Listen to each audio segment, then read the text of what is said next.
अब NATO Iran के खिलाफ जंग में कूदने की तैयारी में है। याद होगा शुरू से ही डोनाल्ड ट्रंप भीख मांग रहा था कि दुनिया के देश आएं और मदद करें। नेटो अब सोच रहा है वही काम करने को कि जो भी जहाज स्ट्रेट ऑफ हॉर्मुज में फंसे हैं उनको एस्कॉर्ट किया जाए, उनको स्ट्रेट ऑफ हॉर्मुज से सिक्योरिटी देकर निकाला जाए। ऐसा नेटो सोच रहा है और नेटो का मेंबर तुर्की भी है। तो आप समझ सकते हैं कि काफी सारी चीजें अब बिगड़ सकती हैं। ईरान चुप रहेगा नहीं, लेकिन आप ये सोचिए कि रजब तैयब एर्दोगान यानी तुर्की, जो अक्सर सिर्फ अपने बयानों के जरिए मुसलमानों का दिल जीतता आया है, उसकी असलियत क्या है। नेटो का मेंबर तुर्की है और अब रजब तैयब एर्दोगान ने यूरोपीय यूनियन की चीफ से फोन पर बात की है और कहा है कि स्ट्रेट ऑफ हॉर्मुज खुल जाना चाहिए। ये जो बात एर्दोगान ने कही है, ये बात ईरान के खिलाफ है। यानी एर्दोगान नेटो में अपनी फौज भेजेगा ही। अगर नेटो गया तो ऑब्वियसली भेजना पड़ेगा एर्दोगान को। और यूरोपीय यूनियन की चीफ से एर्दोगान कह रहा है कि ईरान को स्ट्रेट ऑफ हॉर्मुज खोल देना चाहिए। तो सामने बयानों में तुर्की कुछ और है और अंदर कुछ और, इसमें कोई अब दो राय नहीं है। उधर ईरान ने गुडविल अमेरिका को दिखाते हुए, जो अमेरिकी एक कैदी ईरान की जेल में पिछले 10 साल से कैद था, ईरान ने उसे आजाद कर दिया। अब वो अमेरिकी नागरिक अमेरिका अपने घर पहुंच चुका है। उधर ईरान की पार्लियामेंट एडवांस लेवल पे चल रही है भाई। ईरान की पार्लियामेंट में वोटिंग हो सकती है। अगर कोई भी शख्स डोनाल्ड ट्रंप को मार दे तो उसे 42 से 55 मिलियन डॉलर इनाम दिया जाएगा। ये ईरान की पार्लियामेंट में बिल लाया जाएगा भाई, इस पर वोटिंग होगी। तो ईरान खतरनाक लेवल पर खेल रहा है। ईरान बिल्कुल एक्सट्रीम लेवल पर आ गया है कि अब जो भी हो डोनाल्ड ट्रंप को तो छोड़ना ही नहीं है। वहीं दूसरी तरफ ईरान ने अमेरिका को नया प्रपोजल भेजा है और इस प्रपोजल में कोई नई बात नहीं है। जो बात है वो पहले ईरान कर चुका है। जैसे ईरान ने इस प्रपोजल में कहा है कि अमेरिका हम पर लगाई गई पाबंदी को हटा दे, अमेरिका गारंटी दे कि हमला नहीं करेगा, अमेरिका हमारे नुकसान की भरपाई करे, अमेरिका इलाके से पीछे हट जाए, स्ट्रेट ऑफ हॉर्मुज को हमारा मानकर ऐलान करे कि ईरान का है। ये तमाम जो चीज़ें ईरान ने फिर से प्रपोजल के तौर पर अमेरिका को दी है, इसमें कोई नई बात नहीं है और अमेरिका इस शर्तों को मानने से इनकार कर रहा है शुरू से ही। उधर ईरान के ऑफिशियल ने वार्निंग दे दी है अमेरिका को कि अगर इस बार कोई खेल खेला, इस बार कोई षड्यंत्र रचा और हमला किया, तो इस बार हम ऐसे ऐसे हमले करेंगे, ऐसे दरवाजे खोलेंगे कि तुमने सोचा भी नहीं होगा कि क्या यहां से भी ईरान हमला कर सकता था। हम वहां से हमला करेंगे। यूएई पूरे इलाके में नंगा हो चुका है। आपको पता है कि इलाके में मिडिल ईस्ट में 2 इजराइल हैं, दूसरा ये नया इजराइल यूएई है। ये भी क्लियर हुआ है जब से कि जंग के दौरान यूएई गया था नेतन्याहू, तो अब यूएई के और इजराइल के एयर स्पेस पर दुनिया वालों की नजर है। अभी मैं आपको खबर बता इसीलिए रहा हूं कि इजराइल से एक जहाज उड़ा है और वो यूएई जाकर उतरा है। तो अब इस जहाज में इजराइल का प्रधानमंत्री है, राष्ट्रपति है, डिफेंस मिनिस्टर है, मोसाद का चीफ है, कौन है नहीं पता। अब आप समझ सकते हैं, इस बात से अंदाजा लगा लीजिए कि यूएई और इजराइल इतना क्लोज हैं कि दोनों ने डिफेंस डील की है। दोनों ही यूएई और इजराइल मिलकर साथ में हथियार बनाएंगे। रिपोर्ट ब्रिटेन की कह रही है, ब्रिटेन के अखबार ने लिखा है कि इस जंग से पहले ब्रिटेन की इकोनॉमी अच्छी चल रही थी, बढ़िया चल रही थी, लेकिन डोनाल्ड ट्रंप ने ईरान के साथ जो जंग छेड़ी, इसके बाद ब्रिटेन की इकोनॉमी मुंह के बल आकर गिर गई है। उधर पाकिस्तान के डिफेंस मिनिस्टर ने साफ तौर से कहा है कि ईरान पर अमेरिका हमला नहीं करेगा, इजराइल हमला नहीं करेगा, क्योंकि ग्लोबली सारी दुनिया इन हमले के खिलाफ है। क्योंकि ईरान और अमेरिका की जंग का असर सारी दुनिया पर है। दुनिया के टॉप लीडर्स का प्रेशर है अमेरिका इजराइल पर कि ईरान पर हमला ना करें। अमेरिका के वाइस प्रेसिडेंट जेडी वेंस ने कहा है कि ईरान से बातचीत चल रही है, जो कि काफ़ी अच्छी है, बातचीत अच्छी चल रही है, लेकिन हम ईरान को परमाणु हासिल नहीं करने देंगे, क्योंकि अगर ईरान को परमाणु मिल गया तो फिर दूसरे देश भी परमाणु की दौड़ में कूद जाएंगे। उधर डोनाल्ड ट्रंप सीरियस है क्यूबा पर हमला करने के लिए। क्यूबा पर हमला करना इसलिए भी और ज़रूरी हो चुका है क्योंकि डोनाल्ड ट्रंप ईरान से बुरी तरह से पिट चुका है, हार चुका है। ऐसे में अपनी हार से दुनिया की नज़र हटाने के लिए डोनाल्ड ट्रंप क्यूबा पर हमला कर सकता है। फिलहाल रिपोर्ट यही कह रही है कि डोनाल्ड ट्रंप सीरियस है क्यूबा पर हमला करने के लिए। हालात इतने खराब हैं, इजराइल आदत से मजबूर है। इजराइल ने लेबनान पर बड़े हमले किए हैं। सोचिए, ये सीज फायर है। सीज फायर के बावजूद पिछले 24 घंटे के अंदर लेबनान में इजराइल ने तबाही मचाई है। ये मंजर देख लीजिए।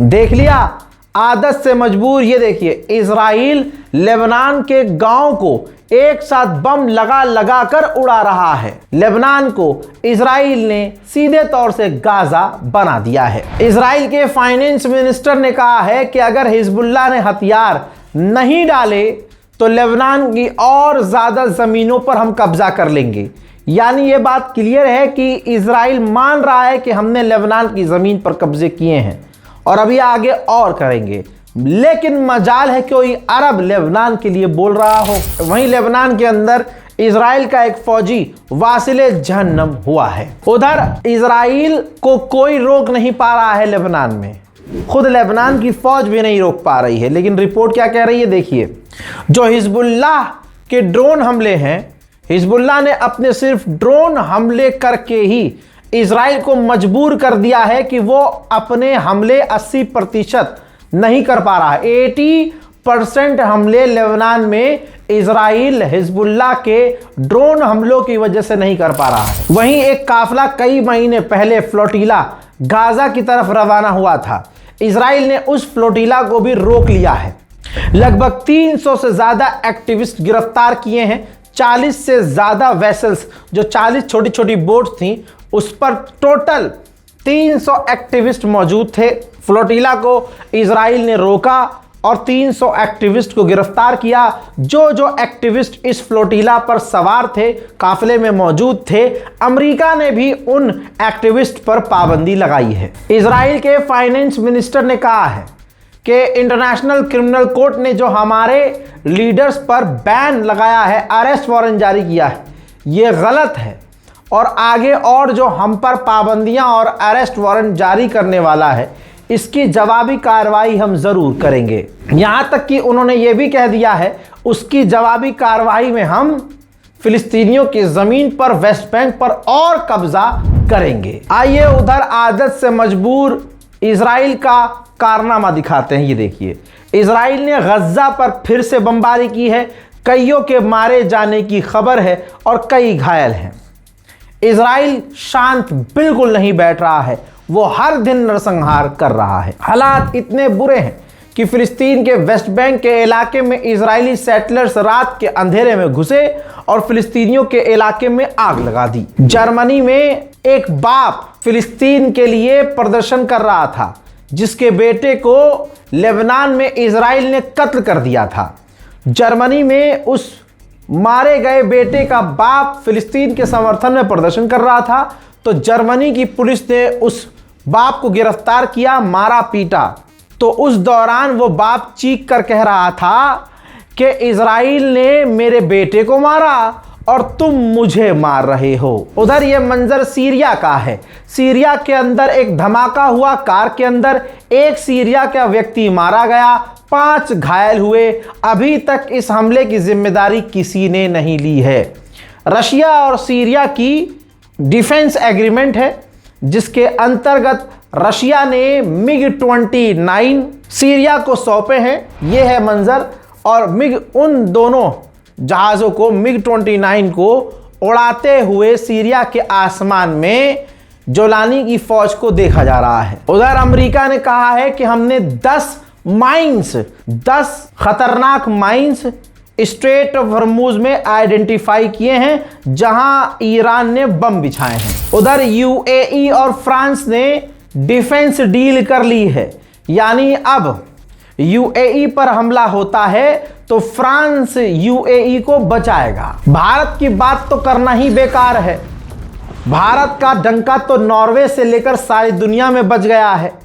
नॉर्वे की एक महिला पत्रकार ने मोदी से क्या ये पूछ लिया कि मोदी जी, भारत में अल्पसंख्यक समुदाय के साथ गलत हो रहा है, वहाँ पर आपके मुल्क में ये सब हो रहा है, आप सवाल क्यों नहीं लेते। इतना कह देना था कि मोदी के मुंह से तो कुछ नहीं निकला, लेकिन मोदी के चमचे उस पत्रकार को, जो कि नॉर्वे पहले नंबर पर आता है प्रेस फ्रीडम में नॉर्वे पहले नंबर पर है। लेकिन आप ये देखिए कि भारत का गोदी मीडिया, यानी भारत का जो मोदी के चमचे हैं, वो साबित करने में लग गए कि वो पत्रकार करप्ट है, बीजेपी के खिलाफ है। वो पत्रकार ऐसे सवाल कैसे कर सकती है? मतलब भारत के पत्रकारों की इतनी औकात भी नहीं है कि वो मोदी से सवाल कर सके। हत्ता कि अगर कोई दूसरा सवाल करता है तो वो उसे गद्दार साबित करने की कोशिश करते हैं, दुश्मन साबित करने की कोशिश करते हैं। स्पेशल शो चलाया जा रहा है अंजना ओम मोदी के द्वारा, जिसमें वो उस लड़की को पूरी तरह से भारत के खिलाफ साबित करने की कोशिश कर रही है।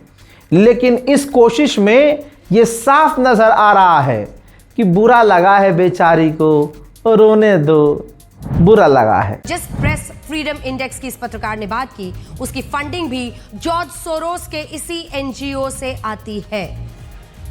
इससे यह भी सवाल उठता है कि इस घटना में इतने सारे इत्तेफाक कैसे हैं और सारी कड़ियां एक दूसरे से आखिर कैसे जुड़ी हुई हैं। एक और अजीब बात यह है कि इस पत्रकार ने अपने पूरे 4 साल के करियर में इससे पहले कभी प्रेस फ्रीडम, मीडिया सेंसरशिप, पत्रकारों पर हमले या वर्ल्ड प्रेस फ्रीडम इंडेक्स, इनका मुद्दा कभी नहीं उठाया। लेकिन यहां अचानक से उन्होंने प्रधानमंत्री मोदी को इन्हीं सवालों से घेरा। यहां तक कि अंजना ओम मोदी कह रही है कि मोदी से ऐसा सवाल कैसे किया जा सकता है। अरे मोदी से सवाल कैसे किया जा सकता है, यकीन नहीं आ रहा। देखिए, लेकिन आज हम ये सवाल सामने रखना चाहते हैं कि ये पत्रकार प्रधानमंत्री मोदी से जो सवाल पूछना चाहती थी, क्या वो सवाल जायज है?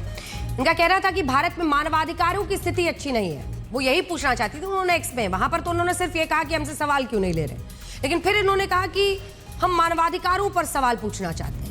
आप खुद सोचिए कि क्या भारत में मानवाधिकारों की इतनी बुरी स्थिति है, और क्या ऐसा सवाल पूछकर ये पत्रकार भारत की छवि पर दाग नहीं लगा रही है? आज जब भारत में डीजल पेट्रोल के दाम बढ़ रहे हैं तो बेचारे इसमें मोदी की कोई गलती नहीं है। लेकिन जब मोदी विपक्ष में थे तो उनका बयान क्या होता था पता है? सुनिए। डीजल का क्या हुआ?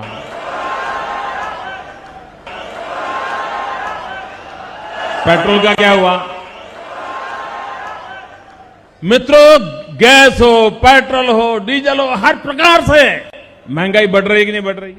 ईरान के विदेश मंत्री से भारतीय पत्रकारों ने पूछा कि भारत के ऑयल टैंकरों को क्या सेफ पैसेज दिया जाएगा, क्या ईरान भारत का साथ देगा? तो इस पर ईरान के विदेश मंत्री ने साफ साफ कहा कि पहले इंडिया जो है हमारा कस्टमर था, हमसे तेल लेता था, लेकिन अमेरिका की गलत सैंक्शंस की वजह से भारत ने हमसे तेल लेना बंद कर दिया है और आज भी हम इंडिया को तेल बेचने को तैयार हैं, हमें कोई भी प्रॉब्लम नहीं है।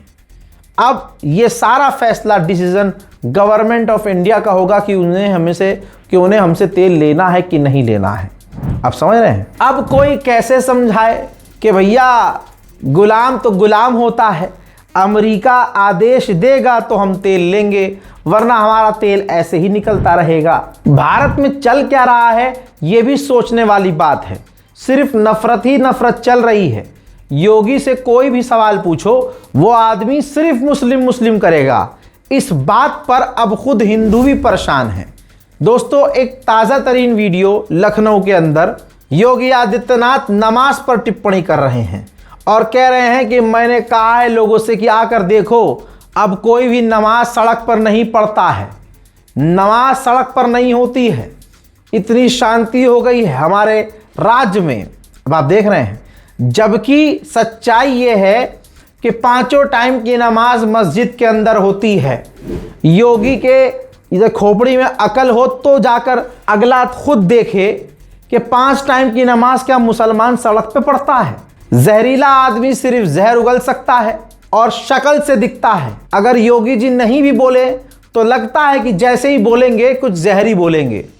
हमारे प्रदेश का मुख्यमंत्री एक समुदाय वर्ग विशेष के लिए इतना जहर उगल रहा है कि कोई सोच भी नहीं सकता। लेकिन जब अमेरिकी रिपोर्ट में खुलासा होता है, जब ये कहा जाता है कि भारत के अंदर अल्पसंख्यक समुदाय को निशाना बनाया जा रहा है, तब यही योगी की सरकार कहती है कि नहीं नहीं ऐसा नहीं है, भारत को बदनाम करने की साजिश है।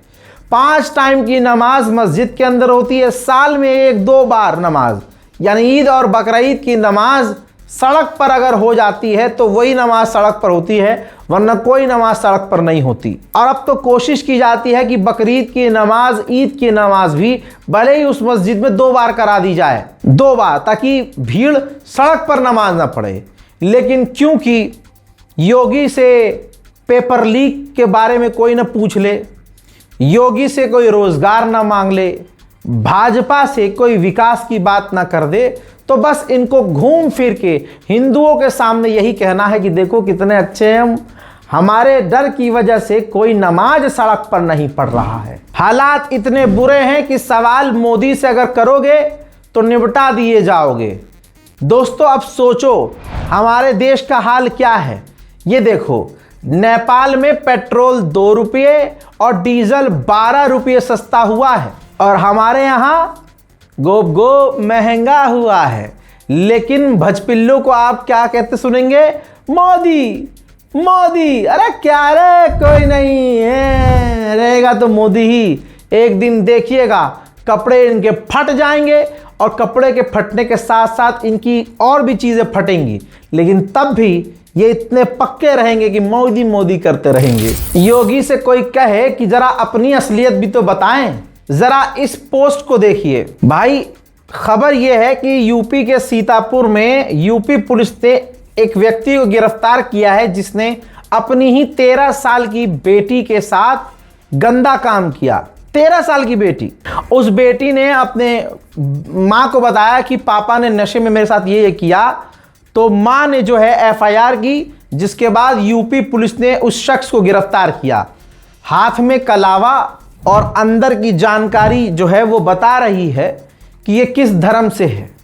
ये खबर इसलिए नहीं बनी है क्योंकि मुसलमान नहीं है। हालात ये हैं भैया कि अगर नॉर्वे की पत्रकार ने सवाल कर दिया भारत के प्रधानमंत्री मोदी से, तो भजपिल्लों को इतना बुरा लगा कि बीजेपी IT सेल ने उस महिला पत्रकार को एजेंट कह दिया। वो महिला पत्रकार भी हेले लिंग, जो पूरी तरह से एक्टिव हैं, उन्होंने जवाब दिया कि मैंने कभी नहीं सोचा था कि मुझे यह लिखना पड़ेगा, लेकिन मैं किसी भी तरह की कोई विदेशी जासूस नहीं हूं जिसे किसी विदेशी सरकार ने भेजा हो। मेरा काम पत्रकारिता है और अभी मुख्य रूप से मैं नॉर्वे में काम कर रही हूं। जी हां, लेकिन हमारे देश की मीडिया को क्या लगता है? कि जो गुलामी है उसे पत्रकारिता कहते हैं।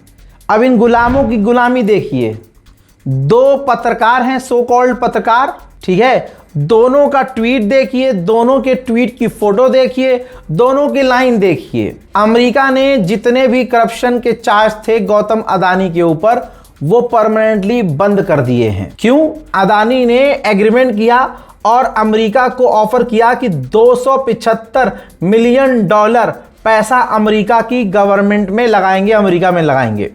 बस डोनाल्ड ट्रंप को चाहिए क्या था, फौरन वहां जो केस चल रहा था अदानी के ऊपर वो कैंसिल कर दिया गया। और यहां गोदी मीडिया ने तुरंत अपने जो सगे पापा हैं उनके बारे में इस खबर को कॉपी पेस्ट करके छाप दिया और अगले महीने बड़े तनख्वाह उनकी आ जाएगी। इसे कहते हैं पत्रकारिता। भारतीय पत्रकारों को यह भी तकलीफ है, राइट विंग वालों को, कि वहां विदेश में ANI तो है नहीं, मोदी अपना पत्रकार लेके चलते हैं, मोदी अपना फोटोग्राफर लेके चलते हैं। जरा इस फोटो को देखिए जिस पर सवाल उठ रहे हैं और बीजेपी वालों को तकलीफ हो रही है, तिलमिलाए हुए हैं। जिस तस्वीर में आप देख सकते हैं कि 3 दुनिया के लीडर हैं, तीनों में से 2 को टेलीप्रॉम्प्टर की जरूरत नहीं है, तीसरे को जरूरत है जिसके मुंह पर ही टेलीप्रॉम्प्टर लगा हुआ है। यह सच्चाई है। नॉर्वे की महिला पत्रकार की उस वीडियो को भी देखिए जिसमें वो मोदी के मुंह पर कहती है कि आप पत्रकारों के सवालों को क्यों नहीं लेते। बस इसी वीडियो से बवाल हुआ है, देखिए।